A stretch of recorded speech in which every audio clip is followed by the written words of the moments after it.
మజాక్ చేయకు ఈశ్వర్. నాకు ఆటకు వస్తుందా? నేను పరేషాన్ ఉంటాను, నిజంగా చెప్తున్నా. నాకు పిల్లలు నన్ను తెలియదా? నీకు ఆటకు వస్తుందా? ఇది అవసరమా ఈశ్వర్? నాకు ఆటకు వస్తా అంటున్నావు, ఎందుకు ఇట్లా చేస్తున్నావు? మజాక్ ఎందుకు చేస్తున్నావు? 3000 బర్త్డేకి నేను నాదే పైసలు సేవ్ చేయబోతున్నా. పైసలు ఎడికి చేయాలన్నాయా? నీకు మళ్ళీ నేను 20 వరకు మీ నైన్ మాట్లాడిపిస్తాను. అరే మళ్ళీ మా డాడీ దగ్గర మీ నైన్ ఇమ్మను, నేను నెల జీతంలో పట్టుకోమని ఇవ్వని చెప్పి నేను ఇస్తాను. నాకు ఇయ్యనా 20 తారీఖు ఇస్తా. అరే అమ్మ 3000 కదా,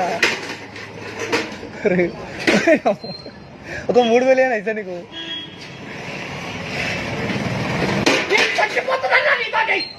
అరే అమ్మ